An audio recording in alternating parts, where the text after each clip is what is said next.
What's up guys, Roman from RNS Entertainment here, and welcome to another episode of Comic History, the weekly video series where I retell, explain, and give context to the iconic storylines, origins, and events in the world of comics. In today's video, I am going to be covering the one-issue story, My Dinner with the Phoenix, which occurs in Wolverine and the X-Men number 14, deep in the midst of Avengers vs. X-Men. If you aren't familiar with AVX, it was the massive blockbuster Marvel crossover event in 2012 between the Avengers and the X-Men, with the main event book spanning 12 issues and all of the Avengers and X-Men titles at the time forced to cross over with the event for the duration. Wolverine and the X-Men was one of the two main X-Men titles during this time, with the X-Men essentially split into two camps following the fallout of Cyclops and Wolverine in a past event called X-Men Schism.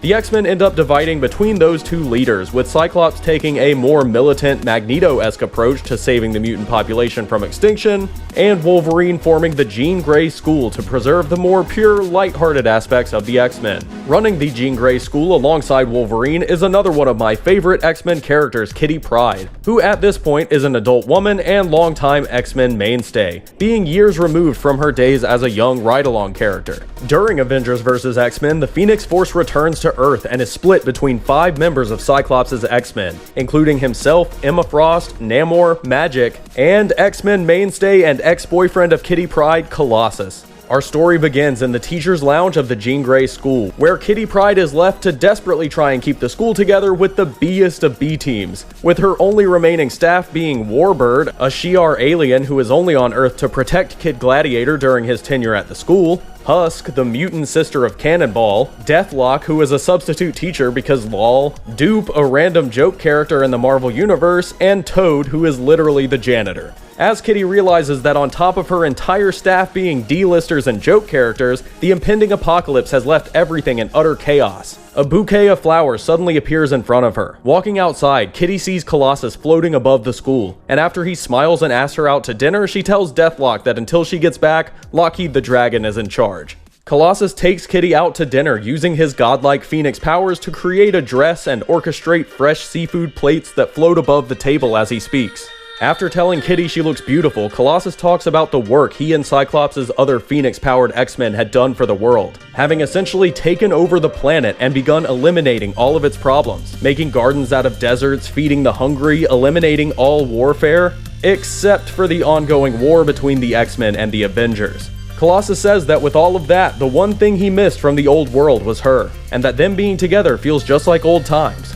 The scene pans back, revealing that Colossus had literally parted the seas so they could have dinner in the middle of the ocean, with confused fish flopping out of the seas around them. With maddening phoenix fire in his eyes, Colossus grins and begins to propose to Kitty, but she stops him, saying that maybe she should talk first. Meanwhile, Cyclops is approached by Iceman, who along with the other non-Phoenix-powered X-Men has been growing more troubled by their ongoing war with the Avengers and world domination. Cyclops continues firing his I-beams, sealing the San Andreas Fault to prevent any further earthquakes, and stating that afterwards he's going to make a trip around the world, creating water sources, purging birth defects in third world countries, and rekindling extinct species. Seeing that Cyclops is too engulfed by the Phoenix Force to see anything beyond the good they could do with it, Iceman leaves before Scott even turns his head to recognize him. Back in the middle of the parted sea, Kitty tells Colossus that she's afraid that the Phoenix-powered X-Men were losing themselves, that it's making them gods and then consuming them. Colossus throws back his head and laughs, saying that he was the same man he always was, and that he still loved her, grabbing her hand and urging her to accept his offer. Kitty pulls away and says that the man she loved would never lock up the Avengers like comic criminals. Colossus's eyes glow with fire and rage, and he says that if he wished, he could destroy the Avengers, the world, everything. But he has not done that. Casually smiling and raising his glass, Colossus simply says that the Avengers would not be allowed to stand in the way of progress, and that he would hunt down all of them if that's what it takes. Finishing his cheers, he says that it's a small price to pay for paradise. Kitty tells Colossus to stop and says that she wants to go back to the school now, and smashing the table, Colossus screams that Wolverine's school is nothing but a ridiculous daycare, and that she is the one who has changed. Terrified, Kitty tries to get Colossus to calm down, but he says that she wanted to go back to her school. transporting them back to the Jean Grey school. Colossus says that if she chooses this place over him, he would take it from her, walking forward and preparing to destroy the entire building. Kitty phases Colossus 2 miles down into the earth, but he immediately erupts from the ground in a giant phoenix flame, facing off with Kitty Pryde and the remains of her school and allies, who all leap at him at once, saying that he'll have to beat the X-Men if he wanted to get to her. Easily overpowering everyone who comes at him, Colossus trounces the D-listers, saying that they are not X-Men. When he gets to Kitty, she phases her hand to Colossus's heart, but he scorches her arm with phoenix fire, saying that she brought this on herself. Kitty says he'll have to kill her if he wants to destroy the school, and Colossus explodes in anger, yelling that he could kill her and bring her back in the blink of an eye, that he could make her agree with him, that he is fire and life incarnate now and forever, the Phoenix!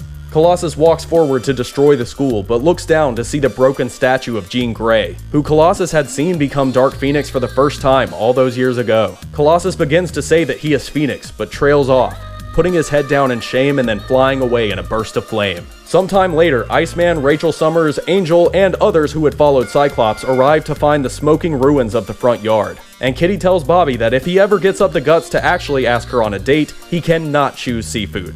The issue ends with Colossus walking through the snows of Russia, still consumed by the Phoenix Force and unsure of who he is. And that wraps up My Dinner with the Phoenix, a surprisingly good tie-in issue during the long period of the Avengers vs. X-Men event, which, although not a masterpiece, and definitely indicative of the problems with major crossover events that Marvel would see in the years following and even now, I actually really enjoyed. Wolverine and the X-Men by Jason Aaron was an X-Men book unlike any we'd seen before, and despite being predominantly a comedy book, had plenty of character development and great moments. Right around the time this video is being made, Kitty Pryde and Colossus are actually getting married in the comics, which, although not the best time for it in my opinion, is a monumental occasion for two of my all-time favorite Marvel characters and one of my favorite Marvel couples. So be on the lookout for videos on the wedding issues soon.